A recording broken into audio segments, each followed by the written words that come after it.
Hi friends, இன்னைக்கு நம்ம என்ன கான்செப்ட் பார்க்க போறோம்னா TCS NQT 2021 எக்ஸாம் பேஸ் பண்ணி ஆப்டிடியூட் பார்க்க போறோம் based on the new pattern.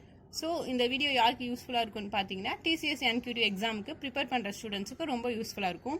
So ஒரு ஃபியூ சம்ஸ் வந்து சால்வ் பண்ணலாம். ஃபர்ஸ்ட் ஒன் என்னன்னு பார்த்தீங்கன்னா Sam cycles 5 km north, 6 km east and then 13 km south and 5 km west, 8 km north. How far is Sam from his initial point?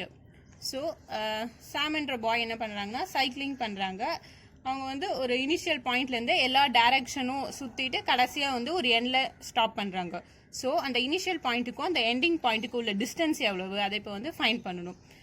இந்த மாதிரி கொஷின்ஸ்லாம் கொடுத்தாங்கன்னா ஈஸியாக solve பண்ணிடலாம். ஆனால் பட் என்ன ஆகுதுன்னா கொஷின் அண்டர்ஸ்டாண்ட் பண்ணிக்கணும். ஃபர்ஸ்ட் வந்து ஒரு பிக்டோகிராஃபிக்கல் ரெப்ரசன்டேஷனில் ஒரு ட்ரா பண்ணிடலாம் அங்கே கிவன் டேட்டாவை. Okay, first given. So Sam வந்து ஆல் டைரக்ஷனும் கவர் பண்ணிடுறாங்க, north south and then east west. So 4 டைரக்ஷனும் கவர் பண்ணிடுறாங்க. So let us take north and then east west and then south. So சாம்ன்றவன் எல்லா டைரக்ஷனும் கவர் பண்ணிடுறான். ஃபர்ஸ்ட் லைன் என்ன சொல்கிறாங்கன்னு பார்த்தீங்கன்னா Sam cycles 5 kilometre north. Okay, so north direction பார்த்தீங்கன்னா மேலே போகுது. ஸோ நான் ஸ்டார்டிங் பாயிண்ட்டு நம்மளாம் எங்கே வேணாலும் எடுத்துக்கலாம். ஃபர்ஸ்ட் நான் இங்கேருந்து ஸ்டார்ட் பண்ணுறேன்னு வச்சுக்கோங்க. ஸோ அவன் வந்து நார்த் டைரக்ஷனில் இது இனிஷியல் பாயிண்ட், அதுக்கப்புறம் இனிஷியல் பாயிண்ட்லேருந்து 5 கிலோமீட்டர் நார்த் ட்ராவல் பண்ணுறான். So this is the starting point and then travel towards north. அதோட டிஸ்டன்ஸ் எவ்வளோன்னு பார்த்தீங்கன்னா 5 kilometre. So it is 5 and then 6 kilometre towards east. So 5 kilometre north travel பண்ணிவிட்டு அதுக்கப்புறம் east side travel பண்ணுறாங்க. So east பார்த்தீங்கன்னா இந்த side இருக்குது. So north போயிட்டாங்க அண்ட் தென் ஈஸ்ட். ஸோ இந்த சைட் டைரக்ஷன். இதோட டிஸ்டன்ஸ் எவ்வளோன்னு பார்த்தீங்கன்னா 6 kilometre. So 6 and then 13 kilometre south. So இப்போ ஈஸ்ட் டைரக்ஷனில் கவர் பண்ணியாச்சு. அதுக்கப்புறம் next goes to south. So south பார்த்தீங்கன்னா கீழே இருக்குது. ஸோ அப்போ இங்கேருந்து பார்த்தீங்கன்னா நம்ம கீழே வரணும். அதோட டிஸ்டன்ஸ் எவ்வளோன்னு பார்த்தீங்கன்னா சவுத் 13 கிலோமீட்டர். ஸோ இதோட டிஸ்டன்ஸ் பார்த்தீங்கன்னா 13. ஃபர்ஸ்ட் வந்து இங்கே 5 கிலோமீட்டர்னால நான் இங்கே ஆஃப் த டிஸ்டன்ஸ் கம்மியாக வந்திருக்கு. 13னால டிஸ்டன்ஸ் கொஞ்சம் பெருசாக வந்திருக்கு. அண்ட் தென் ஃபைனலி வந்து எங்கே போகிறாங்கன்னு பார்த்தீங்கன்னா ஈஸ்ட் சைட் வெஸ்ட் போயிட்டு அதுக்கப்புறம் திருப்பியும் நார்த்துக்கே அகெயின் ஃபைனல் பிளேஸில் ரீச் ஆகுறாங்க. So 5 kilometre towards west. West பார்த்தீங்கன்னா எந்த சைடு இருக்குது, இந்த சைடு இருக்குது. ஸோ சவுத்துலேருந்து இப்போ வெஸ்ட் போகிறாங்க. So how many kilometres means 5 kilometre. So 5 டாப்பில் வந்து 6 கிலோமீட்டர் இருக்குது. 5 கிலோமீட்டர் 6லேருந்து 1 கிலோமீட்டர் லெஸ்ஸாக இருக்கிறதுனால கீழே வந்து நான் டிஸ்டன்ஸ் இங்கே ஃபுல்லாக இதுக்கு ஈக்குவலாக போடாமல் கொஞ்சம் கேப் விட்டு கம்மியாக போட்டிருக்கேன் because of 5 kilometre. And then finally வந்து நார்த்துக்கே தட் மீன்ஸ் இனிஷியல் பாயிண்ட்டுக்கே போய் ரீச் ஆகுறாங்க. அதோட டிஸ்டன்ஸ் எவ்வளோன்னு பார்த்தீங்கன்னா 8 கிலோமீட்டர். நார்த் டைரக்ஷன் இப்படி இருக்குது. ஸோ இங்கேருந்து 8 kilometre means this one. So 8 kilometre. இந்த இடத்துல பார்த்தீங்கன்னா இங்கே டிஃப்ரென்ஸ் கேப் ஏன் வரும்னு பார்த்தீங்கன்னா இங்கே 6 கிலோமீட்டர் பட் கீழே வந்து 5 கிலோமீட்டர் தான். ஸோ அங்கே வந்து 1 கிலோமீட்டர் டிஸ்டன்ஸ் இருக்குது between the starting point and the initial point. இது வந்து starting point taken as starting. எங்கே வேணாலும் ஸ்டார்டிங் பாயிண்ட் எடுத்துக்கலாம். And then this one is the ending point. So கொஸ்டினில் என்ன ஃபைண்ட் பண்ண சொல்கிறாங்க அப்படின்னு பார்த்தீங்கன்னா how far is Sam from is initial point. இது initial that means starting point and then ending எங்கே முடிச்சிருக்காங்கன்னு பார்த்தீங்கன்னா இங்கே. ஸோ ஸ்டார்டிங்க்கும் எண்டிங்க்கும் எவ்வளோ டிஸ்டன்ஸ் பார்த்தீங்கன்னா ஜஸ்ட் 1 கிலோமீட்டர். இந்த 1 கிலோமீட்டர் எப்படி நம்ம ஃபைண்ட் பண்ணோன்னு பார்த்தீங்கன்னா இங்கே இந்த இடத்துல 6 கிலோமீட்டர் இந்த டிஸ்டன்ஸ் கொடுத்துட்டாங்க, கீழே 5 கிலோமீட்டர். ஸோ அப்போ இந்த கேப் ரெண்டுத்துக்கும் 6 minus 5 we got 1. So the difference between the initial point and the ending point is the 1 kilometre. So difference is 1 kilometer from start to end. From start to end. Okay. And then இது பார்த்தீங்கன்னா இது ஒரு method, இதை வச்சு solve பண்ணிடலாம். இன்னொன்று second method இருக்குது, அது ஜஸ்ட் ஈஸியான மெத்தட். ஃபர்ஸ்ட் என்ன பண்ணணும்னு பார்த்தீங்கன்னா கொடுத்துக்கிற எந்த சைட்லாம் ட்ராவல் பண்ணியிருக்காங்களோ அதை ஃபர்ஸ்ட் எடுத்து மென்ஷன் பண்ணிடுங்க. ஃபர்ஸ்ட் பார்த்தீங்கன்னா 5 கிலோமீட்டர் நார்த். அதை நான் எப்படி மென்ஷன் பண்ணேன்னா ஆர் மெத்தட் 2 இதை அப்ளை பண்ணலாம். மெத்தட் 2 இது ஈஸியாக தான் இருக்கும்.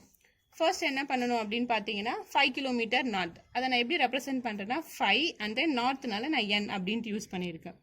அண்ட் தென் நெக்ஸ்ட் பார்த்தீங்கன்னா 6 kilometre east. So 6E, that means 6 kilometre east travel பண்ணுறாங்க. And then 13 kilometre south. So 13 kilometer, S for south. And then 5 kilometer west. So 5W for west. Finally again 8 kilometer north. So 8N. So starting initially north இருந்து start பண்ணி ஃபைனலாக நார்த்லேயே தான் போய் எண்டிங்கும் reach ஆகுது. So இப்போ பார்த்தீங்கன்னா same டைரக்ஷனில் இருக்கிறத ஆட் பண்ணணும், டிஃப்ரெண்ட் டைரக்ஷனில் இருந்தால் அதை சப்ராக்ட் பண்ணணும். தட் மீன்ஸ் ஃபர்ஸ்ட் என்ன பண்ணணும்னா சேம் டைரக்ஷன்னா என்னன்னு பாருங்க. இங்கேயும் 5 kilometers north, எண்டிங்லேயும் 8 kilometers north. So ரெண்டுமே பார்த்தீங்கன்னா ஒரே டைரக்ஷன், நார்த். ஸோ டைரக்ஷன் சேமாக இருந்துச்சுன்னா ஆட் பண்ணணும். So 5 + 8 we got 13 north. Okay, and then balance என்ன இருக்கு? 6 kilometer east and then 13 kilometer south, 5 kilometer west. இது எல்லாமே பார்த்தீங்கன்னா different direction. North, east, south, west எல்லாமே பார்த்தீங்கன்னா டிஃப்ரெண்ட் டைரக்ஷன். சேம் டைரக்ஷன் இருக்கிறத மட்டும் நம்ம ஆட் பண்ணிட்டோம். ஓகே, இப்போ வந்து ஆப்போசிட் போல்ஸ் பார்க்கணும். And then next condition north, south and then east, west இப்படி எடுத்துக்கணும். ஓகே, இப்போ நார்த்தும் சவுத்தும் என்ன பண்ணணும்? டிஃப்ரெண்ட் டைரக்ஷன் தான். டிஃப்ரெண்ட் டைரக்ஷன் என்ன பண்ணணும்? சப்ராக்ட் பண்ணணும். ஓகே, நம்ம டூ போல்ஸாக எடுத்துக்கலாம், நார்த்தும் சவுத்து. பார்த்தீங்கன்னா இது டிஃப்ரெண்ட் டைரக்ஷன். ஸோ சப்ராக்ட் பண்ணணும். சப்ராக்ட் பண்ணால் 13 கேன்சல் ஆகிடும். ஸோ போயிடுது ரெண்டும். அப்புறம் பேலன்ஸ் என்ன இருக்குன்னு பார்த்தீங்கன்னா east and then west. So ரெண்டுமே பார்த்தீங்கன்னா different direction. That means opposite two போல்ஸை எடுத்துக்கிறோம். ஃபர்ஸ்ட் இங்கே நார்த் சவுத் எடுத்துக்கிட்டோம் அண்ட் தென் ஈஸ்ட் வெஸ்ட். என்னன்னு பார்த்தீங்கன்னா டிஃப்ரெண்ட் டைரக்ஷனாக எப்படி வேணாலும் எடுத்துக்கலாம். நம்ம ஆப்போசிட் போல்ஸாக எடுத்துக்கிட்டா ஈஸியாக இருக்கும். ஃபர்ஸ்ட் நார்த் சவுண்ட் அந்த 13 இருந்தது கேன்சல் ஆகிடுச்சு. இப்போ பேலன்ஸ் இருக்கிறது 6, 5 தான். ஸோ இது ரெண்டுத்தையும் என்ன பண்ணணும்னா டிஃப்ரென்ஸ் எடுக்கணும். So 6 - 5 we got 1. So again we also find the answer as 1. So Sam is 1 kilometer from its initial point. So startingல endingக்கு கடைசியா எவ்வளவு டிஃபரன்ஸ்னு பார்த்தீங்கன்னா 1 kilometer. Okay, and then next one, and then second one, if Akan's salary is 12.5% more than Ben's salary, then Ben's salary is how much lower than Akan's salary? So கொஷினில் என்ன சொல்கிறாங்கன்னு பார்த்தீங்கன்னா 2 persons இருக்காங்க. First one is the Akan and then second one is Bens. So 2 persons இருக்காங்க. அங்கே 2 personsோட salary comparison பற்றி சொல்கிறாங்க. First person ஆகான் என்றவங்க என்ன பண்ணுறாங்கன்னா 12.5% மோர் தென் சேலரி வாங்குறாங்க compared to Bens. So Akan salary தான் வந்து ஹையஸ்ட். அவங்க என்ன கொஸ்டினில் ஃபைண்ட் பண்ண சொல்கிறாங்கன்னு பார்த்தீங்கன்னா how much lower than Akan salary. Akan தான் வந்து ஹையஸ்டாக சேலரி வாங்குறாங்க, பென்ஸ் லோவர். அந்த எவ்வளோ அமௌண்ட் லோவராக, that means how much amount Akan வந்து பென்ஸை விட கம்மியாக வாங்குறாங்க, அந்த பர்சன்டேஜை நம்ம ஃபைண்ட் பண்ணணும். ஸோ ஃபர்ஸ்ட் என்ன பண்ணிக்கலாம்னா நம்மளுக்கு 2 பேரோட சேலரி எவ்வளோன்னு தெரியாது. ஸோ நானே என்ன பண்ணிக்கலாம், இனிஷியலாக பென் சேலரி வந்து நான் 100% அப்படின்னு எடுத்துக்கிறேன். தட் மீன்ஸ் 100 அப்படின்னு எடுத்துக்கிறேன். ஸோ அப்போ ஆகான் சேலரி எவ்வளோ வரும்னு பார்த்தீங்கன்னா 100% ப்ளஸ் 12.5% மோர் தானே, ப்ளஸ் 12.5%. ஸோ இனிஷியலாக வந்து பென்ஸ் வந்து ஒரு 100% சேலரி வாங்குறாங்க. ஆகான்ஸ் வந்து பென்ஸை விட 12.5% அதிகம். So 100 + 12.5%. So we got Akan salary as 112.5. Okay, so இப்போ 2 பேரோட சேலரி எவ்வளோ அப்படின்னு தெரிஞ்சிச்சு. இப்போ நெக்ஸ்ட் என்ன பண்ணலான்னு பார்த்தீங்கன்னா இவங்களோட பர்சன்டேஜ் டிஃப்ரென்ஸ் ஃபைண்ட் பண்ணாதான் எவ்வளோ சேலரி பென்ஸ் வந்து ஆகான்ஸை விட கம்மியாக வாங்குறாங்க அப்படின்னு தெரியும். So percentage change formula, percentage change equal to difference between percentage and then divided by base value. First difference between percentage என்ன substitute பண்ணனா அந்த 2 persons ஓட amount, that means இந்த 112.5 and then 100 அந்த amount ஓட difference தான் அந்த difference between percentage divided by base value. Base value is nothing but இங்க யார் கூட கம்பேர் பண்றாங்கன்னு பார்த்தீங்கன்னா then Ben's salary is how much lower than Akan's salary. Ben's salary ஆகான்ஸை விட எவ்வளோ கம்மியாக இருக்குது அப்படின்னு ஃபைண்ட் பண்ணணும். ஸோ யார் கூட கம்பேர் பண்ணுறாங்கன்னா ஆகான்ஸ். ஸோ ஆகான்ஸ் வேல்யூ தான் வந்து இங்கே பேஸ் வேல்யூ நம்ம எடுத்துக்கணும். ஸோ ஓகே, இப்போ சப்ஸ்டியூட் பண்ணலாம். First difference between the percentage of the 2%. எவ்வளோ அமௌண்ட் பார்த்தீங்கன்னா 112.5 - 100 டிவைடட் பை பேஸ் வேல்யூ யார் போட்டோம்னா யார் கூட கம்பேர் பண்ணுறேன் ஆகான்ஸ். ஸோ ஆகான்ஸோட வேல்யூ என்னன்னு பார்த்தீங்கன்னா 112.5. ஸோ இது ரெண்டுத்தையும் சப்ராக்ட் பண்ணிங்கன்னா நம்மளுக்கு என்ன வேல்யூ வரும்னு பார்த்தீங்க 12.5 டிவைடட் பை அண்ட் தென் இங்கே ஃபார்முலாவில் வந்து 100 வரும் இன்ட்டு 100, அதை மிஸ் பண்ணிட்டேன். Difference between the percentage divided by the base value into 100. So and then we got 112.5 இங்கேயும் 100 போட்டுக்கோங்க இன்ட்டு. ஸோ இப்போது 12.5 இன்ட்டு 100 மல்டிப்ளை பண்ணால் we got 1250 divided by 112.5. இப்போ இதை சால்வ் பண்ணுறதுக்கு நம்மளுக்கு டிஃபிகல்ட்டாக இருக்கும். அப்போ நம்ம என்ன சேஞ்ச் பண்ணிக்கலாம், டினாமினேட்டர் பார்த்தீங்கன்னா 1250 divided by 225 divided by 2 அப்படின்னு போடலாம். பிகாஸ் 225 divided by 2 தான் நம்மளுக்கு என்ன வரும்னு பார்த்தீங்கன்னா 112.5. ஸோ நான் இதுக்கு பதில் இதை சப்ஸ்டியூட் பண்ணிக்கலாம். அண்ட் தென் நெக்ஸ்ட் என்ன பண்ணலான்னா 2வை மேலே கொண்டுட்டு போகலாம். 225 இன்ட்டு 2. இப்போது இதை ஜஸ்ட் கேன்சல் பண்ணிங்கன்னா நம்மளுக்கு ஆன்சர் வந்துடும். ஓகே, ஸோ இதுக்கு பதில் நம்ம இந்த வேல்யூக்கு பதில் இப்படி எழுதிக்கலாம்.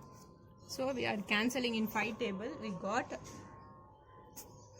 5 4s are 20, 4 45 and then again 250, 5 9s are 45, 5 5s are 25, 0. So we got finally 50 into 2 100 divided by 9.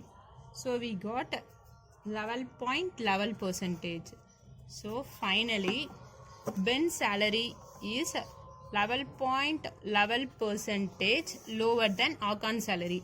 So Ben salary எவ்வளோ கம்மியாக இருக்குன்னு பார்த்தீங்கன்னா ஆகானோட 11.11% லோவராக இருக்குது when compared to Akan's. Okay, இந்த கொஷின் சால்வ் பண்ணுறதுக்கு நம்மளுக்கு என்ன தெரிஞ்சிருக்குன்னு பார்த்தீங்கன்னா அந்த பர்சன்டேஜ் சேஞ்ச் அந்த ஃபார்முலா தெரிஞ்சிச்சுன்னா ஈஸியாக கொடுத்துருக்க வேல்யூவை சப்ஸ்டியூட் பண்ணி போட்டுடலாம். So it is nothing but difference between the percentage and then divided by the base value into 100. So first இனிஷியலாக வந்து அமௌண்ட் கொடுக்கறதுனால நம்ம ஒரு பெஞ்ச் மார்க் செட் பண்ணிட்டோம். 100% இவங்களோட சேலரி இருக்கும். இவங்க வந்து அந்த 100ஓட 12.5% அதிகமாக இருக்கும். அப்படி எடுத்துக்கிட்டா தான் நம்மளால சம் சால்வ் பண்ண முடியும். Okay, and then next one, third one, if company A sells a service for rupees 50 per hour, then which of the following could be a revenue function for company A? So என்ன கொஷினில் சொல்கிறாங்க அப்படின்னு பார்த்தீங்கன்னா ஒரு company ஏன்ற அந்த company name என்னன்னு பார்த்தீங்கன்னா ஏ ஏதோ ஒரு சர்வீஸ் வந்து ப்ரொவைட் பண்ணுறாங்க.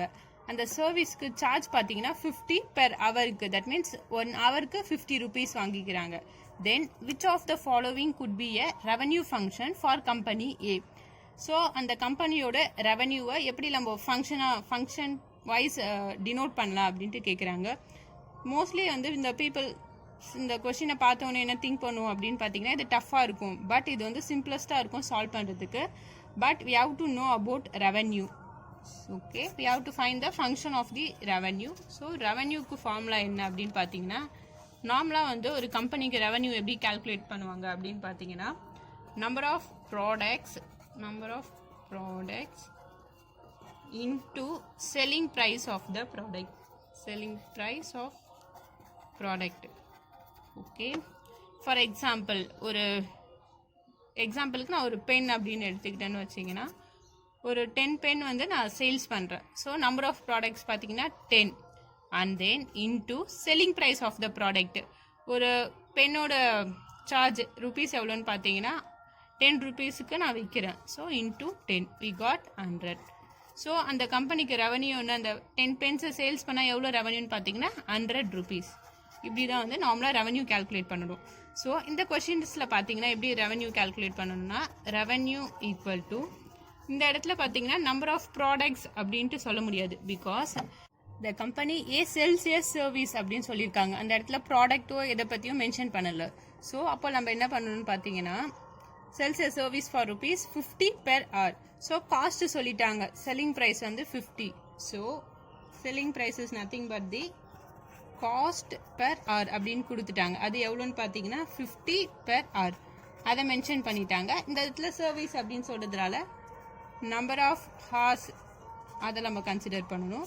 பிகாஸ் எவ்வளோ hours நம்ம யூஸ் பண்ணுறோமோ, ஃபார் எக்ஸாம்பிள் இப்போ ஒரு 2 hours அந்த சர்வீஸை நம்ம யூஸ் பண்ணிக்கிறோன்னா அதுக்கு எவ்வளோ காஸ்ட் ஆகுது அப்படி பே பண்ணுறதா வந்து ரெவன்யூ இந்த கொஸ்டினில் பார்த்தீங்கன்னா.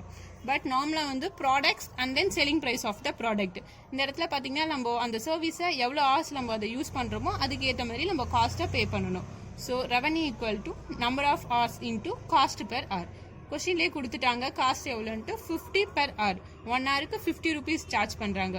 ஸோ டைம் கொடுக்கல. So we take it as T, just டீன்னு மட்டும் நம்ம எடுத்துக்கிறோம். இன்டூ எவ்வளோ காஸ்ட்னு பார்த்தீங்கன்னா 50. So it is nothing but 50 into T. Okay, this is the revenue. Okay guys, thank you for watching this video.